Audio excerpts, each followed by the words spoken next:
And I wrote the first book. My first book was called The Broken Picker Fixer for Women Attracted to the Wrong Men. And it was subsequently republished. It was picked up by a publisher and republished under From Heartbreak to Heart's Desire. And once I started with that book, I started doing women's groups and speaking and coaching, and the same questions came up, like how does love work? What are the rules? How long should you wait before you have sex? How long should you wait a guy before you realize if it's a relationship? And I wanted to know the facts. There's a lot of empirical evidence out there. There's anecdotal evidence in all the relationship books, but there's no real science, not a lot of science, I should say. So I wanted to really understand how love worked from a scientific basis. And since I was a professor, I had access to all the peer-reviewed research in the world. So I started researching it. And I figured it would only take me a couple months, and it took me 5 years to put it together. Now we've got some pretty solid research in the science of love, but I had to take the pieces and put it together. And the other problem I had was that love's not just one thing. It's actually 4 different stages, and that's why the subtitle is Meeting, Dating, Losing Your Mind, and Finding True Love, because those are 4 different stages when it comes to love. So I would think right now the biggest problem that people are having, because I think there's well over 50% of the people in the world are single. Mm-hmm.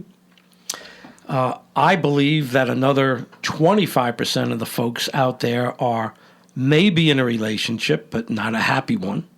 So I'm thinking that 75% of the world can use as much information as they can about how to have better relationships. Absolutely.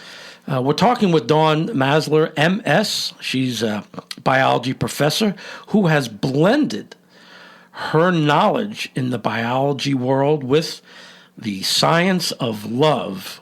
And tell me that. So I want to first talk about your book, Men Chase and Women Choose. Now, are you familiar with Dr. Pat Allen's work at Yes. all? Okay, so that's Pat Allen says, hey, men have to take back their masculinity and chase and pursue, and women need to reclaim their femininity and be receptive and choose from the suitors who are pursuing them. Right. That formula works. So tell me about the very first step that you talked about in your book about the dating part. Tell me how your work and dating has your experience with that.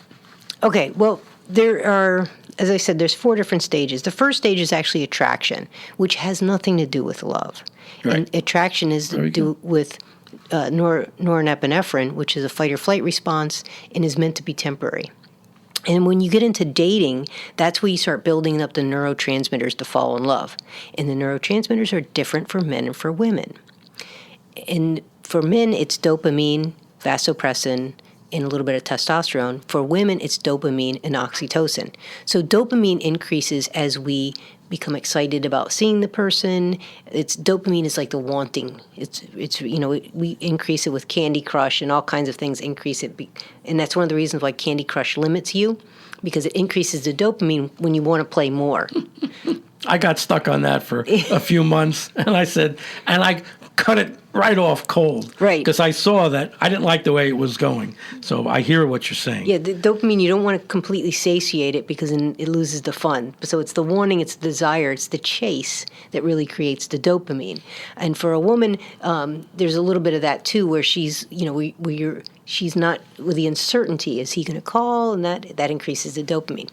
So for a woman, the dopamine increases and then oxytocin increases as you kiss, cuddle, and caress, talk, on social media increases, and it skyrockets when you have an orgasm. So a woman is more likely to fall in love with sex. And you talked about the TEDx. I did the TEDx Boca Raton talk on how your brain falls in love. So you can look at that online and learn the whole thing. Actually, I just got a phone call last week from the producer of the TEDx Boca Raton, and she said she was amazed that my video has gone viral, 325,000 hits. Oh, wow. Wow. So she was like, wow, that was pretty amazing. It's only been a year. So, but that is how a woman falls in love. She's more likely to fall in love with sex. So a man falls in love with dopamine. Again, it's a chase. And then vasopressin.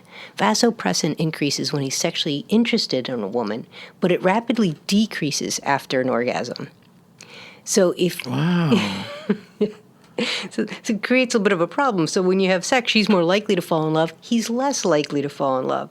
That explains a lot, actually, because I always wondered about that. Why, if I wasn't quite with the right woman, and I kind of insisted that I wanted to be with her anyway, and we had those relations after, and I'm sure men can relate to this. You're listening to the Luvcoach show right here at 106.9 and 95.9 FM The Palm, and my guest, Dawn Maslar. So we're talking about the chase, and we're talking about what happens after the act. And I always wondered why, if I was not with the right person, why I lost interest. And, you see on TV in the movies where the guy gets, he's finished and he's got his clothes on and he's halfway out the door. That explains a lot. Mm-hmm. So you're saying that after you had sex with a woman that you weren't that interested in, you would lose complete interest? My daughter is listening.